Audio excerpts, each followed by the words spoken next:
आदम जो ज़मीन ते पैर रखण खां पोइ ॾाढी हवा जे बारे में हुनखे मूंचारो थियो त जबराइल जेको आहे जो हीउ हथु ज़मीन ते रखियो।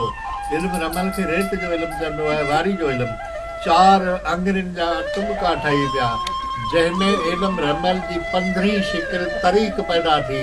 उन में 4 ई अंसर मौजूदु आहिनि, छो जो उते ॿुड़ी जो जेको आहे अहमियत वधीक आहे, ॿुड़ी जी, ज़ीरो जी। उन ज़ीरो खे हुन इल्म जे हिसाब सां फ़र्द चइबो आहे, लकीर खे ज़ोज चइबो आहे। मतिलबु आहे त ज़ोज में 2 फ़र्द आहिनि ऐं फ़र्द त अकेलो ई फ़र्द आहे, ॿुड़ी त ॿुड़ी आहे। उन जे इन्हनि तरीक़ शिकिल यानी कि 15 शिकिल मां 16 शिकिलूं ठाहियूं हुयूं आहिनि, 15 ई, बाक़ी पोइ ते 15 ॿियूं ठाहियूं हुयूं, कुल थियूं 16। हाणे हुन में 4 शिकिलूं जेके आहिनि उहे वरी बि पहिरें ॿिए टे चौथे सां शिकिल सां आहिनि, हुन जा मददगार आहिनि। वरी कुल त कमु उहो ई आहे जेको इल्मु नजूम जो आहे, उहो साॻियो साॻियो कमु आहे। त हाणे हिन रेत जे इल्मु में पुराणे ज़माने खां वठी जेको आहे उहो हिसाब करणु, ही रियाज़ी जा इल्म आहिनि सभई, माना इल्मु नजूम रियाज़ी जो आहे, रूहानी इल्मु कोन्हे। अहिड़े नमूने सां इल्मु रमल जेको आहे सो रियाज़ी जो आहे, हिसाब जो आहे ऐं हिननि शिकिलनि ते हिसाब कयो। हिननि जो असुलु नालो छा आहे? हिसाब जो असुलु नालो हाणे असुलु जीअं इल्म जे लिहाज़ सां रमल आहे, असुलु हिन जो नालो आहे हिंदसा। हिंदसा, हा, उनजा आहिनि जेके हिंदसा, माना हिकिड़ी लाइन जेका बारी बारी वञे थी उनखे हिंसो चइबो आहे इल्म में। ऐं 15 शिकिल में अचे थी उनखे मीज़ान चइबो आहे, यानी कि तराज़ू। उन मां नुक़्तो खणी ऐं अॻिते वञिबो आहे, जेकर उहो नुक़्तो जंहिं शिकिल सां ठहिकंदो, हिन में अम्हाट ऐं इहे 2 मथियां हिसा हूंदा आहिनि। उन में जेको आहे जिते बि टुॿको वञी बीठो उहो ज़मीर जो आवाज़ु आहे, माना जेको साहिल आहे उनजे अंदरि जो दिलि जो आवाज़ु आहे।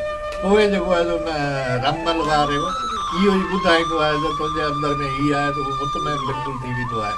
पर इल्म जी महारत न हुजण जे करे असांजा धुका कॾहिं लॻंदा ऐं कॾहिं कोन था लॻनि। थी सघे थो आगाटे ज़माने में एॾा वॾा माहिर हुआ इन्हनि इल्मनि जा, जिन जी ॻाल्हि हरूभरू ग़लति कोन थींदी हुई, पर असीं अणसिखिया सिखियल थी ऐं किताब खोले था वेहूं, असां वटि माण्हू था अचनि मुतमैन करण। इहो इल्मु नथो कंहिं ते? इहो दानियाल अलैहिस्सलाम ते, ये हज़रत इदरीस जे बारे में चवनि था, उहो आहे इल्मु नजूम, सितारनि जो इल्मु। हीउ शिकिलनि जो इल्मु जेको आहे, रेत जो इल्मु, इहो जेको आहे सो हज़रत दानियाल अलैहिस्सलाम जो आहे। हाणे वरी रुगवीर सिंह लखनऊ जो हो जंहिं इन इल्म जे बारे में किताब लिखियो आहे। हाणे हुते हू लिखे थो, छो जो हू हिंदू आहे, हुन पंहिंजे पाण लाइ छिकियो आहे त हज़रत दानियाल खे तम हिंदी सेखारियो हो। हाणे इहा ॻाल्हि त हू पंहिंजे मज़हब जे हिसाब सां छिके वञे थो, त उनजो उस्ताद जेको आहे तम हिंदी आहे न, पर असां सम्झूं था त हीउ रब जे तरफ़ां हिननि जी नबूअत खे क़ाइमु, जीअं हज़रत मूसा खे आसालत अहिड़े हिकु नबीअ खे का शइ करामत तौरु ॾिनी वई हुई। हा, उन मुताबिक़ जेको आहे हज़रत दानियाल खे रेत जो इल्मु रमल जो ऐं हज़रत इदरीस अलैहिस्सलाम खे नजूम जो इल्मु ऐं ॿिया बि काफ़ी इल्म जेके आहिनि अलाह खां इन नमूने सां हिते आया आहिनि, नबियुनि जे वसीले ते। उन जे करे जेका पाबंदी विधी वई त भई इहे इल्मु नाजाइज़ आहिनि, न करियो, उनजो सबबु ई इहो त हिकिड़ो माण्हू डॉक्टर थी थो विहे, उहो असल में डॉक्टर आहे कोन, त मरीज़नि खे नुक़सानु थो पहुचाए। इन नमूने सां इलाही माण्हू नजूमी ऐं रमली थी वेठा, त पोइ जेको आहे सो रसूलुल्लाह जे ज़माने ते हुकुम आयो त कैंसल कयो वञे। इन करे जो ॼाण न ॼाण जी त ख़बर कोन थिए पई त हीउ ॼाणे थो या कोन थो ॼाणे। असां वटि हिकिड़ो पहाको आहे हिन जे बारे में त ॻहणो ॻाल्हि करे सियाणो वीचारे, ॻहणे जी माना आहे ॻहणो त ॻाल्हि कंदड़, माना ही ॻाइणो, ईअं ही जेको ॻाल्हि कंदड़ आहे उन जे लफ़्ज़ी माना ईअं ई सम्झी थी। ॻहणो टिखणे वारे खे बि चयो, हा, हिनखे छो जो ॻहणो जी ॾे, हा, इहो त आहे न, हाणे हू ॻाल्हाए थो जेको अॻियां किताब ॾिसी पुछे त कंहिं कमु कोन थो, तंहिंजे करे हाणे इहो ॻाल्हाइणु चओ, ॻाइणु चओ, मतिलबु आवाज़ कढंदड़ सुवालनि जा जवाब ॾींदड़ जी हिन धरतीअ जी इंसानी आबादी किथां खां शुरू थी? इहो हाणे जी मिसाल तौर तव्हां पंहिंजे किताब में लिखियो आहे त हज़रत आदम श्रीलंका में पेर खोड़िया। न तव्हांजो रायो छा? इहे त आहिनि हिकिड़ियूं रिवायतूं ऐं हदीसूं, उन्हनि खे छॾे करे तव्हां छा कयो? असां ई त मिसाल तौर हाणे जेका पहिरीं शुरूआति त जेको शहर लोहा जेके जबलनि में सुराख करे डर करे अंदरि वेहंदा हुआ, उहो त शहर लोहा बलूचिस्तान में आहे, अञा ताईं मौजूदु आहे। बलूचिस्तान जे वजूद कॾहिं पियो?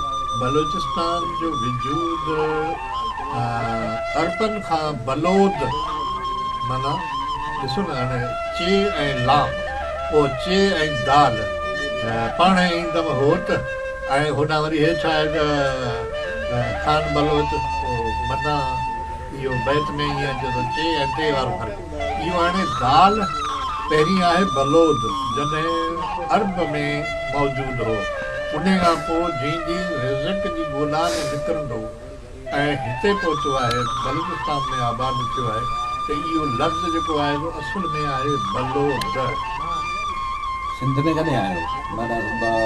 बलूचिस्तान कॾहिं ठहियो? इन बलूचिस्तान खे बलूचिस्तान नालो कॾहिं पियो? इहो उन बलोद ख़ानदान खां पोइ पियो, ऐं जेको अरसो इलाही अॻु जो अरसो आहे। हाणे हिकिड़ा माण्हू चवंदा त न जेका आहे इमामनि जी जंग खां पोइ जेको आहे ही हिते आया आहिनि, न पर इहा ॻाल्हि कोन्हे, ही कुरैश ख़ानदान खां बि मतिलबु रसूल्ला खां बि अॻे, छो जो अरबन में हिकु तारीख़ मिले थी जंहिंमें कुरैश ख़ानदाननि सां बलोचनि जी या बलोद ख़ानदान जी लड़ाई थी आहे, ठीकु आहे न, त पोइ माना इहे अॻट आया आहिनि, अञा केतिरो अर्सो इहा। बलूचिस्तान ते बलूचिस्तान नालो रखियो नादर शाह। अच्छा, इहो त नादर शाह 1740 में, इन खां अॻे बलूचिस्तान जे नाले जो वजूद कोन्हे। अच्छा, त थी सघे थो ईअं ई हुजे, अॻु में जेको आहे बलोद जे नाले सां ई सरबो हुजे। बलोद तव्हां था चओ, पर असुल में काफ़ी तारीख़ूं हिनखे बलोस लिखनि।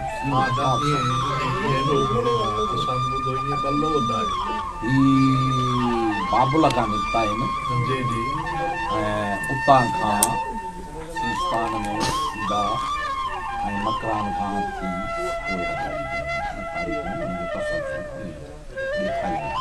पर अॼु ॾींहं ताईं का बि सनद बलोचनि जी कान थी।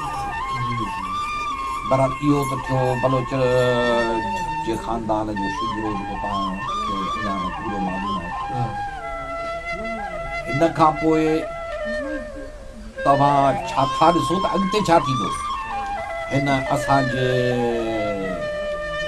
हिन निबातात, हैवानात, इंसानियात जो जेको सितारा शुनासी जे हिसाब सां आहे, उन जो अंत कॾहिं थींदो ऐं उहो कीअं थींदो?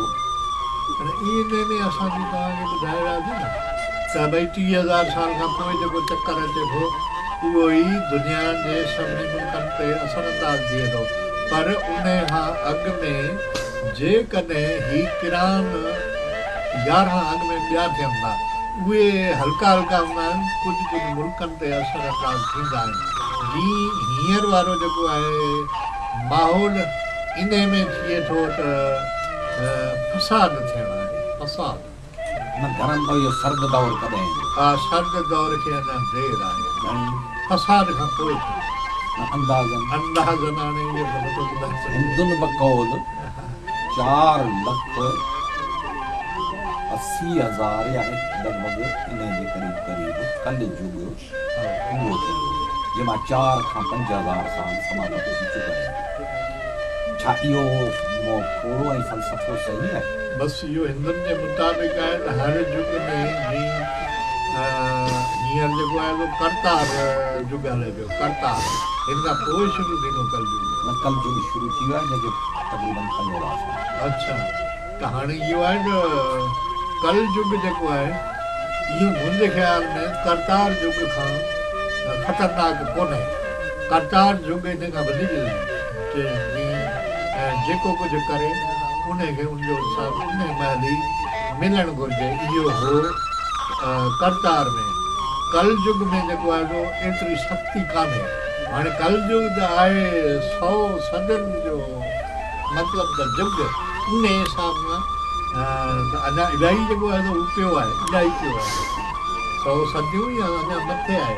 100 सदियूं त 4 लख 6000 साल। हा युग हा हिकिड़ो युग आहे त पहिरियों आयुसि सतयुग, द्वारपुर युग, त्रेता युग, कलयुग। अच्छा ये टोटल आहिनि 42 लखनि ते मुश्तमिल। अच्छा हिननि 42 लखनि जे समाप्त थियण खां पोइ धरती फना ॾेई वेंदी ऐं पोइ मनु हिननि मां हिकिड़ो बचंदो जंहिंखे मनु चयो वेंदो ऐं उहो अॻिते हली वरी संसार खे आबाद कंदो ऐं ईअं धरतियूं ठहंदियूं रहंदियूं रहियूं आहिनि जिन खे अर्ग हा बिल्कुलु सिंध जी उमिरि सां 6 अरब साल उन मां 4 गुज़री विया आहिनि, 2 अरब साल थिया।